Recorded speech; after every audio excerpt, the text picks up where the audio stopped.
નમસ્કાર મિત્રો વખાણેલી ખીચડી શું દાઢે વળગી છે?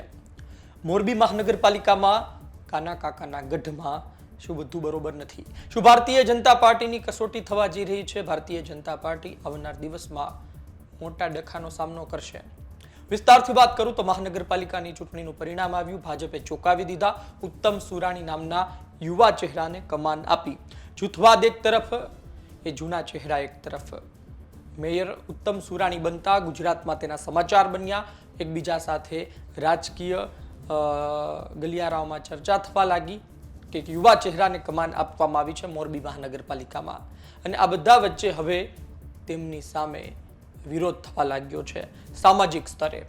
સતવારા સમાજ મેદાને આવ્યો છે. સતવારા સમાજના 42,000 મત છે. એક પત્રિકા વાયરલ થઈ રહી છે અને આ પત્રિકામાં કહેવામાં આવી રહ્યું છે મેયરમાં કપાયા, ડેપ્યુટી મેયરમાં કપાયા, સ્ટેન્ડિંગ કમિટી દંડક શાસક પક્ષના નેતા એક પણમાં નહીં. મેયર માટે 2.5 વર્ષ ઓબીસી અનામત એટલે ઓબીસી સમાજથી આવતા વ્યક્તિને, કોર્પોરેટરને 2.5 વર્ષ માટે મેયર બનાવવામાં આવી શકે. સતવારા સમાજથી આવતા કોઈ કોર્પોરેટરને મેયર કેમ ન બનાવ્યા? આ સવાલો થઈ રહ્યા છે. અને આ સાથે હવેની કોઈ પણ કમિટીમાં સતવારા સમાજથી આવતા કોર્પોરેટર જોડાય નહીં તે સાથેની પત્રિકા વાયરલ થઈ રહી છે. જો જોડાશે, તેમાં કોઈ હોદ્દો સ્વીકારશે તો સમાજનો ગદ્દાર કહેવાશે. ત્યાં સુધીનું લખી દેવામાં આવ્યું છે. 42,000 મત. 42,000 મત કોઈ નાના ન કહેવાય. મોરબી વિધાનસભામાં પરિણામ બદલાવી શકે છે.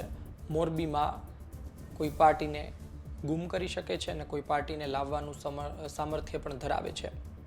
ભારતીય જનતા પાર્ટીને પણ તેમની ખબર હશે, પરંતુ ભાજપે આ શા માટે કર્યું, શું વિચારીને કર્યું એ જાણે. પરંતુ એક તરફ આપણે જ્ઞાતિવાદ, એક તરફ જાતિવાદની વાતો કરતા હોઈએ છીએ અને ત્યારે એ પણ કહેતા હોઈએ છીએ કે ભાજપ, કોંગ્રેસ કે કોઈ પણ પાર્ટી હોય, જાતિ જોઈને નહીં પરંતુ સારો વ્યક્તિ જોઈને પદ આપવું જોઈએ.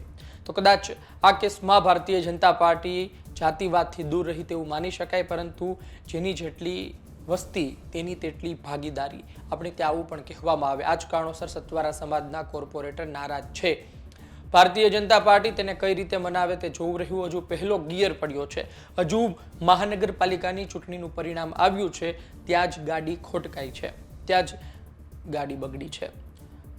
પ્રાંતિજમાં પણ આ જ પ્રકારનું થયું. પ્રાંતિજમાં જે નગરપાલિકા છે તેના પ્રમુખ અને પ્રમુખના પતિ સામે વિરોધ થયો અને 15 લોકોના રાજીનામા પડ્યા. ગાંધીનગર તેમને તેડવું આવ્યું. હવે મોરબી મહાનગરપાલિકામાં શું થશે જોવું રહ્યું.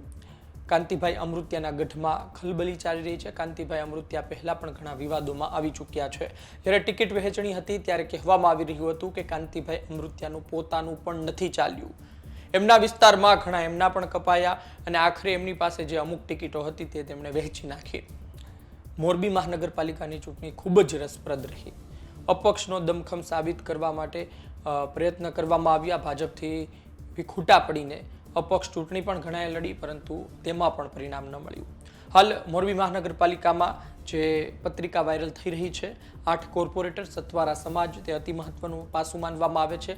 અને જો આનું નિરાકરણ નથી આવતું, 2.5 વર્ષ એટલે કે 27 આજુબાજુ, જો આનું નિરાકરણ નથી આવતું તો પછી આવનાર દિવસમાં મોરબી મહાનગરપાલિકામાં ભાજપને નુકસાન થઈ શકે છે. કાંતિભાઈ અમૃત્યાને નુકસાન થઈ શકે છે. આપનું શું માનવું છે? કોમેન્ટ બોક્સમાં લખજો. આપ શું વિચારો છો? ધન્યવાદ.